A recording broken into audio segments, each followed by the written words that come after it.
طائف میں واقع عبداللہ ابن عباس مسجد، عرب حضرات بیٹھے ہیں تلاوت کر رہے ہیں۔ عرب حضرات بہت تلاوت کرتے ہیں۔ تبا عبداللہ ابن عباس رضی اللہ تعالیٰ عنہ، عبداللہ بن عباس رضی اللہ تعالیٰ عنہ کی قبر مبارک ہے۔ یہاں پر دیکھیں طائف کا نقشہ بنایا گیا ہے۔ شیخ خلیل صاحب ہمیں طائف کی ایک پرانی عمارت کے اندر لے کر آئے۔ شیخ صاحب بتائیں گے کہ یہ کیا ہے؟ زخموں سے اور خون سے تر بتر ہیں، یہاں پر آ کر آرام کیا۔ عباس رضی اللہ تعالیٰ عنہ کے نام پر یہ مسجد بنی ہوئی ہے، مسجد عباس۔ سن 9 ہجری کے اندر جو غزوہ حنین ہوا تھا انہی کے ساتھ ہوا تھا۔ اس کے بعد جو ہے وہ مسلمان ہو گئے تھے یہ سارے۔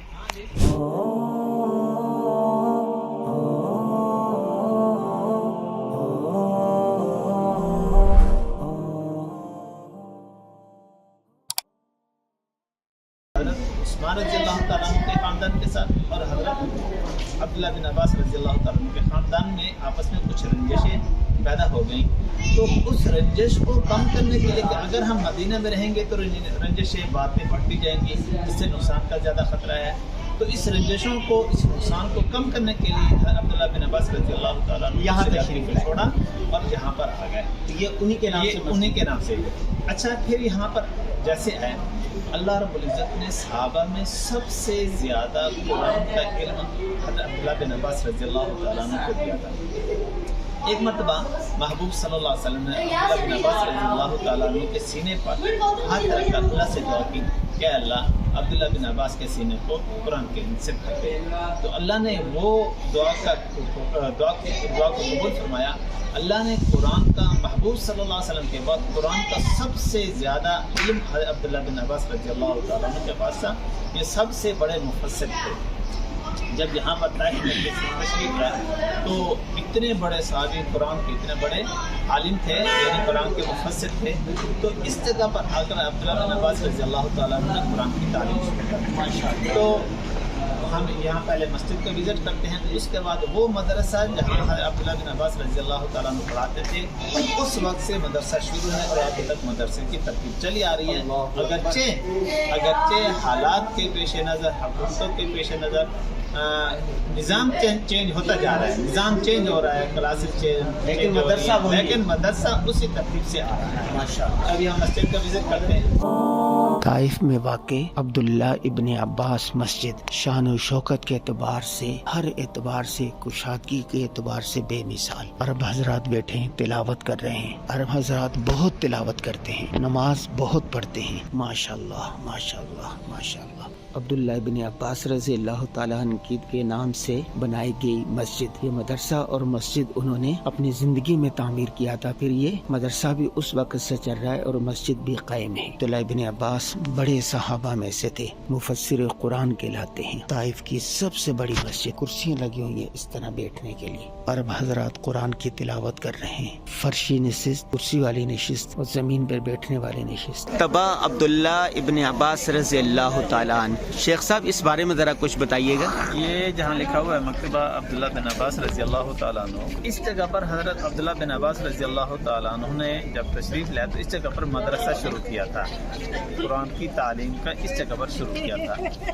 تو اسی جگہ کی مناسبت کے لیے انہوں نے یہاں پر ایک لائبریری بنائی ہے، جو اس زمانے خطاطی یعنی ہاتھ کی جو لکھی ہوئی کتابیں تھی، قرآن مجید تھے وہ بھی ہیں، اور خصوصاً وہ پتھر جن کے اوپر صحابہ کرام رضوان اللہ تعالیٰ علیہم اجمعین قرآن مجید لکھا کرتے تھے، سبقاً لکھا کرتے تھے، وہ اس کے اندر محفوظ ہے۔ اچھا، یہ بند ہے، ابھی بند ہے یہ، لیکن یہ مکتبہ ہے، لائبریری ہے۔ گویا کہ یہ دیکھیں شیخ صاحب یوں ہو گیا، یہ وہ جگہ جہاں پر رسول اللہ صلی اللہ علیہ وسلم نے مذاکرات کیے تھے سرداروں کے ساتھ، اور یہ احاطہ جہاں صحابہ کرام کی قبریں ہیں، اور یہ مسجد عبداللہ ابن عباس، یہ ان کی قبر مبارک، اور یہ مدرسہ اور یہ لائبریری۔ یعنی پہلے زمانے کے اندر یہ مدرسہ ہوتا تھا، ابھی جو ہے اس کو مدرسے کو لائبریری کی شکل میں بدل دیا۔ عبداللہ بن عباس رضی اللہ تعالیٰ عنہ کی قبر مبارک ہے یہاں پر، اس احاطے میں یہ مسجد حضرت عبداللہ ابن عباس کی پوری مسجد دکھائیے، اور یہاں صحابہ کرام کی قبریں، اور اس کے اندر حضرت عبداللہ ابن عباس رضی اللہ تعالیٰ عنہ کی قبر مبارک موجود ہے، اور یہ مدرسہ ہے عبداللہ ابن عباس رضی اللہ تعالیٰ عنہ کا۔ یہ مدرسہ انہوں نے خود قائم کیا تھا دین کی تعلیم کے لیے، اشاعت کے لیے،